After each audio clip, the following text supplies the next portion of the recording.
Selamat bergabung kembali di perkuliahan KU 1102 Pengenalan Komputasi. Pada materi ini kita akan melanjutkan pembahasan mengenai algorithmic thinking melalui beberapa contoh persoalan. Contoh persoalan yang pertama adalah keluar dari labirin. Contoh persoalan ini diambil dari Bebras Indonesia. Pada persoalan ini, Mira perlu menemukan jalan untuk keluar dari sebuah labirin dan meminta Anda untuk memberikan arahan. Dia memasuki labirin dari bawah, dari segitiga hitam, dan harus mencapai pintu keluar pada bagian atas, yaitu lingkaran merah besar. Namun, untuk dapat menemukan jalan keluarnya, Mira itu hanya dapat mengingat 4 buah gerakan berikut. Gerakan yang pertama adalah gerakan A, yang artinya adalah berjalan 1 langkah maju dan menghadap ke kiri. Gerakan yang kedua adalah B, yaitu berjalan 1 langkah maju dan menghadap ke kanan.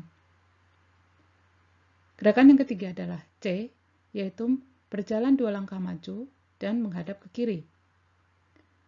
Gerakan D adalah berjalan 2 langkah maju dan menghadap ke kanan. Nah, Mira bisa membentuk sebuah gerakan panjang yang dibentuk dari 4 gerakan A, B, C, atau D, dan satu gerakan bisa diulang beberapa kali. Urutan gerakan ini dapat membawa Mira keluar dari labirin dengan 2 kali pengulangan. Tantangannya adalah urutan gerakan manakah yang jika diulang 2 kali oleh Mira akan dapat membuatnya mencapai pintu keluar. Mira sebenarnya sedang mengeksekusi sebuah program untuk mencapai pintu keluar. Sebuah program terdiri dari rangkaian perintah-perintah dan kadangkala beberapa rangkaian perintah perlu diulang. Untuk membuat hal tersebut menjadi mudah, bahasa pemrograman menyediakan instruksi khusus yang didefinisikan yang disebut sebagai blok pengulangan atau loop blocks. Rangkaian perintah-perintah yang dimasukkan ke dalam blok pengulangan akan diulang sebanyak jumlah pengulangan yang ditentukan oleh pembuat program. Dengan menggunakan instruksi khusus ini, pemrogram tidak perlu menulis berulang-ulang bagian kode tertentu. Hal itu akan membuat kode menjadi lebih efisien dan lebih mudah untuk dibaca atau dimodifikasi. Contoh yang kedua masih diambil dari Bebras Indonesia, yaitu klub berbagi buku. Ada 7 siswa yang gemar membaca buku, dan mereka membentuk klub untuk berbagi buku. Jika ada satu buku baru diperoleh dan dibaca oleh seorang siswa, kemudian dia akan meneruskan meminjamkannya ke anggota klub lainnya dengan cara berikut. Karena tidak setiap siswa menjadi sahabat siswa lainnya, maka seorang siswa hanya dapat meneruskan meminjamkan buku ke siswa yang bersahabat dengannya. Jika seorang siswa mempunyai beberapa sahabat, maka sahabat yang paling muda yang akan dipinjami terlebih dahulu, dan yang belum pernah meminjam buku itu. Kalau semua sahabatnya sudah pernah meminjamnya, maka dia akan mengembalikan ke siswa sebelumnya yang meminjamkan buku itu kepadanya. Diagram di samping menunjukkan 7 siswa serta garis-garis yang menunjukkan hubungan sahabat. Setiap simpul berisi informasi, nama, dan umur. Tantangannya adalah, Ben selesai membaca sebuah buku baru dan ingin berbagi dengan semua anggota klub. Dan selain Ben yang belum pernah membacanya. Siapa yang akan menjadi pembaca terakhir dari buku tersebut?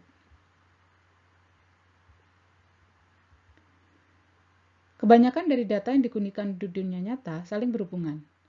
Misalnya dalam kehidupan sosial kita yang terbentuk dari jaringan orang dan koneksi atau persahabatan. Contoh lainnya adalah jaringan transportasi yang terdiri atas elemen kota dan koneksi, yaitu jalan. Atau rantai makanan yang terdiri atas elemen, yaitu makhluk hidup, dan koneksi, yaitu produsen dan konsumen. Jadi, banyak segi kehidupan dapat dipandang sebagai network atau jejaring.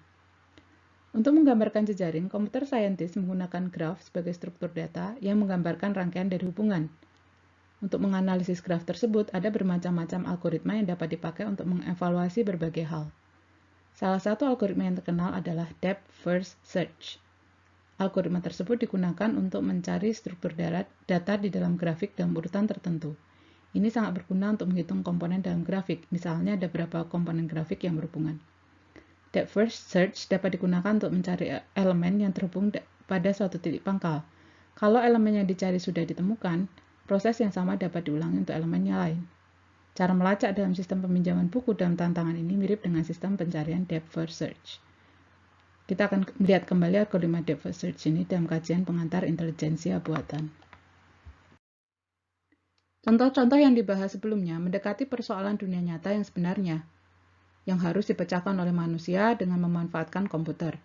Solusinya membutuhkan program dan struktur data yang cukup kompleks. Kita akan melihat struktur algoritma dan program dengan memanfaatkan contoh-contoh yang lebih sederhana. Dalam contoh ini, kita memiliki sejumlah kentang yang harus dikupas dan dimasak untuk makan malam sejumlah orang dalam keluarga. Dalam keadaan awalnya, kantong berisi kentang sudah tersedia di dapur, namun belum jelas apakah kentang yang tersedia cukup atau tidak. Sebagai hasil akhir diharapkan, masakan dengan bahan dasar kentang telah tersedia dan siap dihidangkan untuk makan malam. Nah, bagaimanakah langkah-langkah untuk memasak kentang untuk menghasilkan makan malam? Pertama, kita harus periksa dulu apakah kentang yang tersedia di dalam kantong di dapur cukup untuk seluruh anggota keluarga. Jika cukup, maka kita dapat langsung maju ke kegiatan mengupas kentang. Jika tidak, maka kita harus membeli kentang dulu tentu saja. Setelah kentang dibeli, maka kita dapat maju ke kegiatan mengupas kentang. Setelah kentang terkupas, kita harus menentukan mau dimasak apa.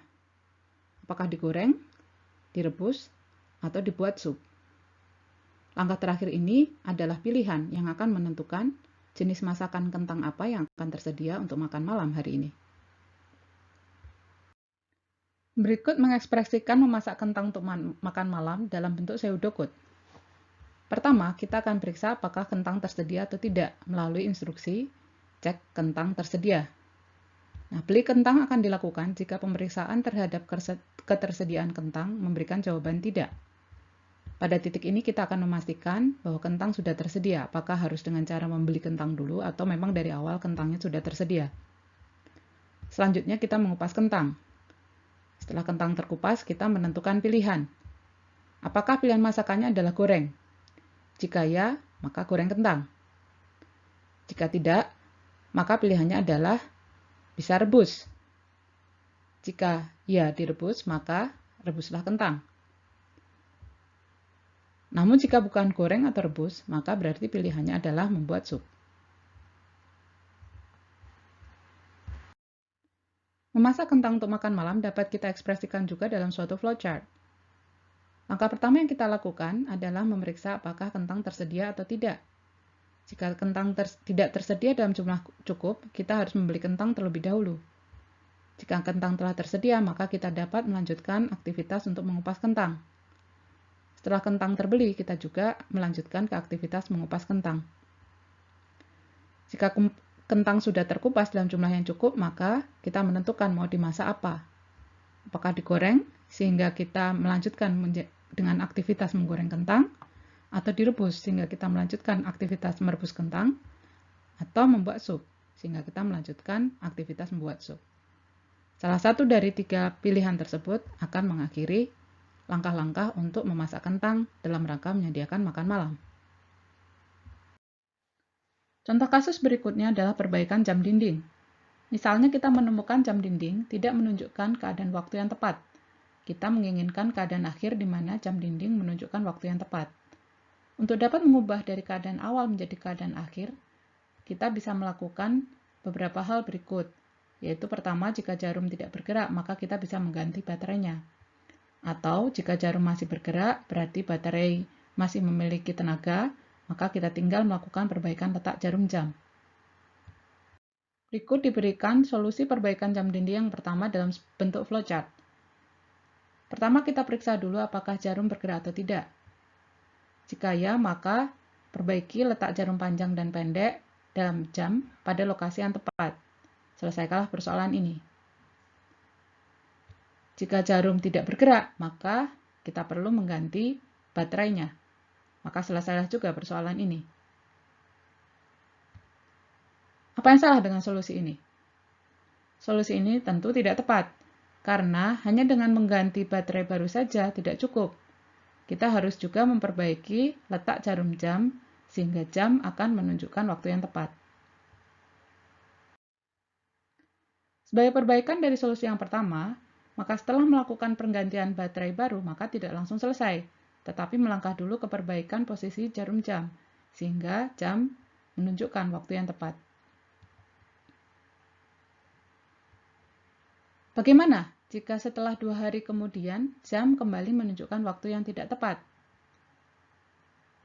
Persoalan yang kita hadapi bisa juga kadang-kadang lebih kompleks dari sekedar memperbaiki posisi jarum jam dan mengganti baterai.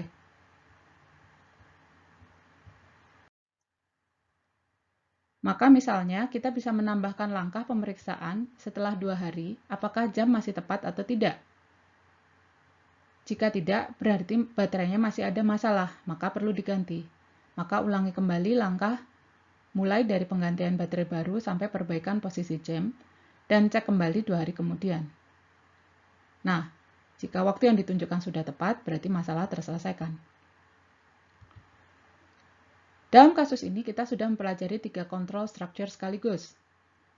Setiap kotak yang menghubungkan dan tanda panah mulai dari kotak mulai sampai kotak selesai harus dieksekusi berturut-turut mengikuti aliran tanda panah. Ini yang disebut sebagai sequence. Simbol berbentuk belah ketupat atau diamond menunjukkan pilihan langkah. Ini yang disebut sebagai kondisional. Sedangkan langkah-langkah yang harus dilakukan berulang sampai suatu kondisi terpenuhi disebut sebagai repetition. Berikut adalah pseudocode yang setara dengan flowchart 3.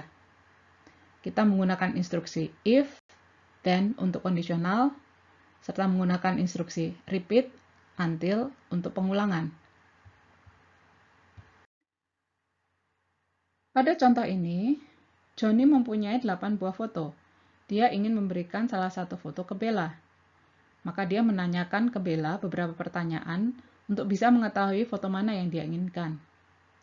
Pertanyaan pertama adalah, do you want a photo with a beach umbrella? Atau, apakah kamu ingin sebuah foto yang ada payung pantainya? Jawaban Bella adalah yes atau ya. Pertanyaan kedua adalah, do you want a photo where I have something on my head? Jawaban Bella adalah no. Pertanyaan ketiga adalah, do you want a photo where you can see the sea? Jawaban Bella adalah yes. Nah, dari 8 foto yang tersedia di sini, manakah yang akan diberikan oleh Johnny ke Bella? Berikut diberikan sebuah contoh flowchart yang dapat digunakan sebagai langkah-langkah untuk menentukan foto mana yang akan diberikan oleh Johnny ke Bella. Sudah mulai cukup kompleks, bukan? Contoh ini melibatkan proses perulangan untuk memeriksa setiap foto terhadap setiap kriteria jawaban Bella terhadap pertanyaan-pertanyaan Johnny. Kalau dilihat lebih lanjut, ini merupakan ilustrasi dari yang disebut sebagai algoritma pencarian atau searching, yaitu menemukan satu buah objek atau hal yang memenuhi suatu persyaratan tertentu dari banyak objek. Nah, banyak persoalan algoritmik pada dasarnya adalah pencarian. Berikut adalah pseudocode yang setara dengan flowchart sebelumnya. Bagian ini mengilustrasikan algoritma pencarian yang digunakan untuk menentukan foto mana yang akan diberikan kepada Bella.